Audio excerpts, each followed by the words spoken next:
Olá, esse é mais um episódio do programa e podcast A Nova Advocacia Tributária. Eu sou o professor Alexandre Mas e nós discutimos aqui oportunidades e teses para quem quer defender contribuintes nessa nova era que é a era da reforma tributária. Hoje eu vou falar mais uma vez de reforma, só que no viés do Simples Nacional. Antes disso, lembre que o objetivo de todas essas lives e dos podcasts é nós advogarmos juntos, você e eu. Então, tendo alguma causa no seu escritório de tributário ou administrativo que você sinta a necessidade de ajuda, entre em contato comigo. Tem o WhatsApp do meu escritório aqui na descrição desse vídeo e na minha bio do Instagram, e aí nós vamos discutir os termos da parceria. Vamos atender juntos aos clientes aí do seu escritório.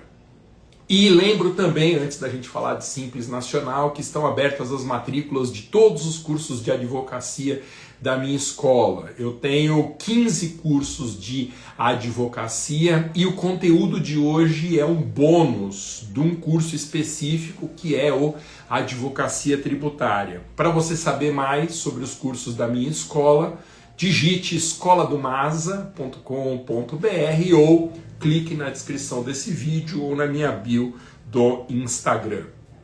Hoje nós vamos falar sobre a nova base de cálculo do Simples Nacional. Eu tenho dito, semana após semana, que a reforma tributária significa para nós, na advocacia tributária, um conjunto de novas oportunidades. E o que são oportunidades? São novas teses, são produtos para você oferecer para o seu cliente no escritório. E eu tenho falado aqui semana após semana de algumas dessas teses novas. E essas teses vêm no bojo de uma reforma radical sobre a tributação do consumo e que será aplicada gradualmente até 2033. Muitas dessas oportunidades, no entanto, são de aplicação imediata, podendo ser oferecidas hoje mesmo aos clientes. Por exemplo, na nossa live da semana passada, eu falei sobre o Fundo de Compensação de Benefícios Fiscais, uma oportunidade incrível que está nas dobras de uma fragilidade da reforma tributária, que é a extinção de benefícios em matéria de ICMS. Muitos benefícios fiscais que foram concedidos no contexto da chamada guerra fiscal em matéria de ICMS foram por meio de isenções onerosas, que exigiam do contribuinte o preenchimento de condições. Os contribuintes confiaram na administração pública, gastaram para preencher essas condições, daí falarmos em isenções onerosas, mas com o fim do ICMS o benefício vai ser extinto. Eu tenho defendido, inclusive num artigo que eu vou publicar nos próximos dias, que empresas que perdem o benefício em matéria de ICMS, se a isenção for temporária e condicionada, não podem ter a vantagem retirada. Muita gente fala em direito adquirido ao benefício, eu tenho ido mais longe, eu tenho falado que, no caso, é um ato jurídico perfeito, porque existe um ato concessivo do benefício praticado pela administração individualmente. Então, é mais do que um direito adquirido, é um ato jurídico perfeito, que é a posição de vantagem que as empresas e pessoas beneficiárias de isenções de ICMS têm, ainda que haja uma revogação do benefício. Eu gosto de lembrar, dando aqui só uma pincelada no tema irresistível do nosso encontro passado, que a Constituição, no artigo 5º, determina que a lei não prejudicará o direito adquirido, o ato jurídico perfeito e a coisa julgada. Se nós temos benefícios que estão consagrados com base em ato jurídico perfeito, nem a legislação pode tirar o benefício. Então, eu tenho sustentado esse ponto de vista e que eu vou defender em artigos também, os benefícios em matéria de ICMS não podem ser perdidos por quem preencheu a condição. Ainda que a reforma tributária elimine o ICMS, pelo prazo que a legislação prometeu, o benefício tem que ser assegurado. E aí foi criado esse fundo de compensação, como eu disse na semana passada, para indenizar quem perde o benefício, só que eu entendo que esse benefício não pode ser retirado pelo prazo que a lei prometeu. Mas esse é um tema que nós já vimos. Eu quero falar hoje sobre mudança na base de cálculo do Simples Nacional. Eu tenho recomendado como bibliografia para a reforma tributária esse livro aqui, que eu acho um livro fenomenal, Manual da Reforma Tributária, do Grupo GEM, dos professores Thaís Romero Veiga Xingai e Breno Ferreira Martins Vasconcelos, que são dois professores do INSPER aqui em São Paulo.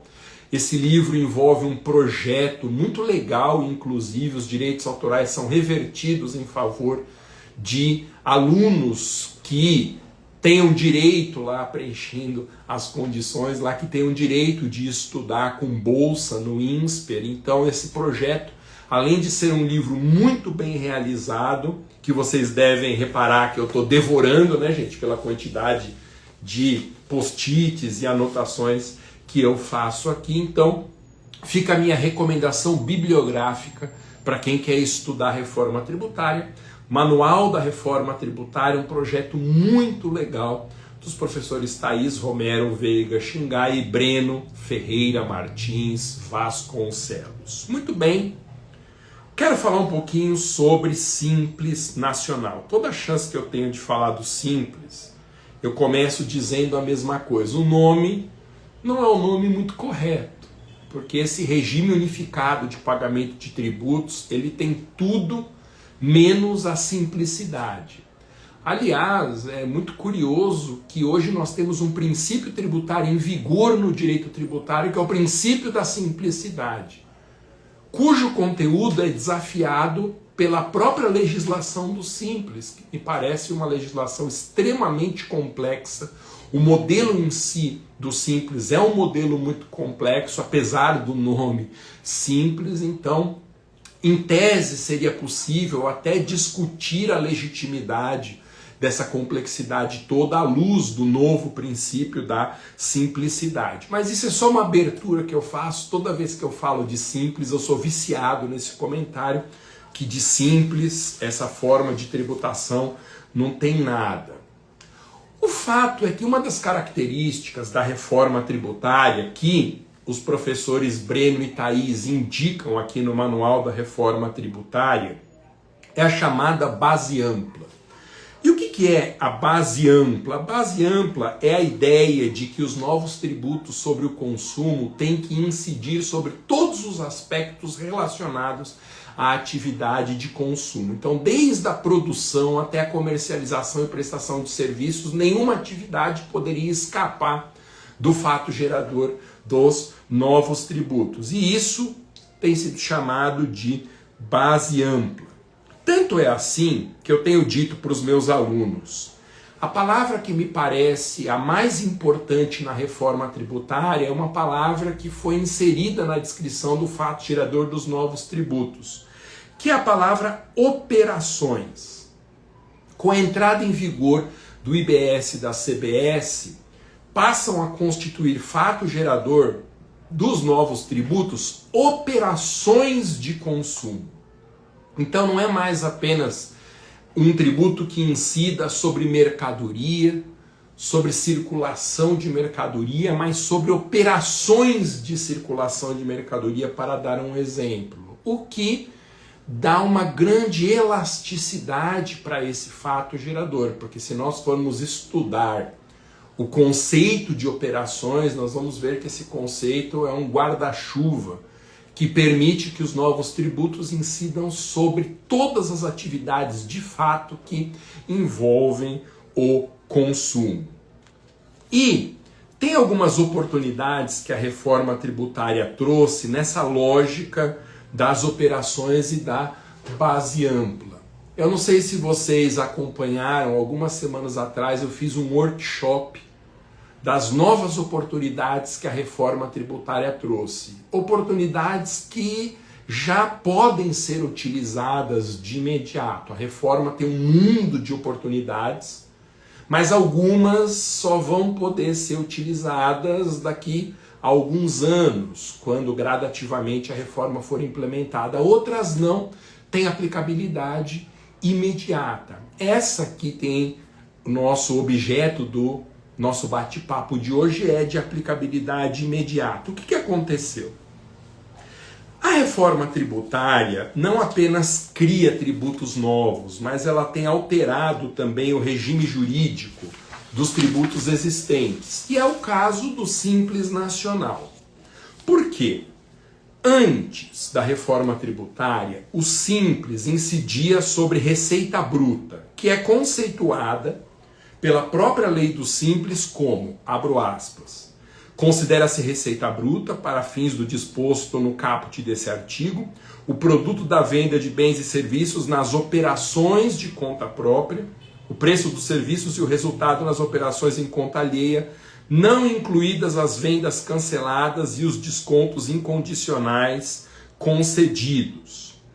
E aí, esse conceito sofreu uma ligeira alteração no artigo 3º, parágrafo 1º da Lei Complementar 123, que diz: a mesma coisa considera-se receita bruta para fins do disposto no caput, o produto da venda de bens e serviços nas operações de conta própria, o preço dos serviços prestados, o resultado nas operações em conta alheia e as demais receitas da atividade objeto principal da microempresa e empresa de pequeno porte, não incluídas as vendas canceladas e os descontos incondicionais concedidos. Ou seja, a nova oportunidade consiste em restituir os últimos 5 anos que o cliente pagou de Simples Nacional sobre vendas canceladas e descontos incondicionais concedidos. Incondicional é um desconto puro que não exige contrapartida do cliente.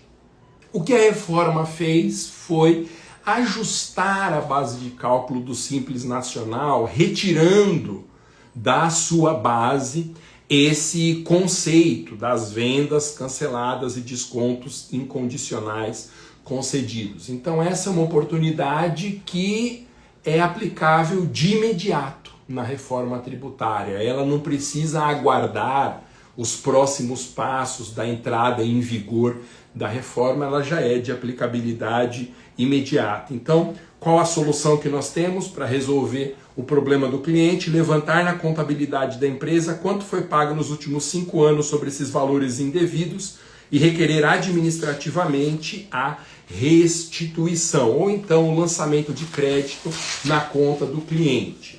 Alternativamente, se a via administrativa não tiver ao alcance do cliente, pode-se recorrer à via judicial. Então, essa foi uma das oportunidades que eu comentei no workshop completo, as 7 grandes oportunidades da reforma tributária. Eu abri o workshop falando dessa mudança na base de cálculo do Simples Nacional. Se você se interessou por esse conteúdo, o workshop está disponível como um bônus de alguns cursos da minha escola. Por exemplo, Advocacia Tributária, o curso completo da reforma tributária. Lembrando que, além de se matricular nos cursos específicos da minha escola, tem a possibilidade também de você entrar pelo chamado Acesso Premium. O Acesso Premium é um produto que libera o conteúdo de todos os cursos da minha escola. Eu tenho aqui a lista dos cursos de advocacia que o Acesso Premium libera. Curso completo de liminares contra planos de saúde, advogando em contratos administrativos, curso completo sobre a reforma tributária, curso completo de advocacia trabalhista, o advocacia tributária, advogue para servidores, advogando em licitações, advocacia previdenciária, LGPD para advogados, super administrativo 2.0, super tributário 2.0, curso de planejamento tributário, fórmula da prospecção, segredos da prospecção, workshop 7 oportunidades da reforma tributária. O Acesso Premium libera o conteúdo a todos esses cursos da minha escola e outros que vão ser disponibilizados ao longo do tempo. Lembrando uma vez mais que o objetivo desses conteúdos não é outro a não ser que nós advoguemos juntos nas causas que aparecerem aí no seu escritório. Então, se aparecer uma causa de Simples Nacional, cuja tese aqui eu apenas pincelei no nosso bate-papo de hoje, você sentir necessidade de ajuda, seja uma causa tributária ou administrativa, entre em contato comigo. Você tem o link na descrição desse vídeo para o WhatsApp do meu escritório, e aí a gente pode discutir os termos dessa parceria. Se você se interessou também pelo acesso premium, você encontra na home da minha escola, escoladomasa.com.br, o link para você se inscrever e ter acesso a todos esses conteúdos que eu descrevi aqui. Legal? Então foi isso. Hoje nós batemos um papo rápido, como sempre, sobre reforma tributária, e eu destacando hoje essa novidade que a reforma implementou, modificando a base de cálculo do Simples Nacional. Legal? É isso, nos veremos na próxima oportunidade. Até mais, abraço, tchau.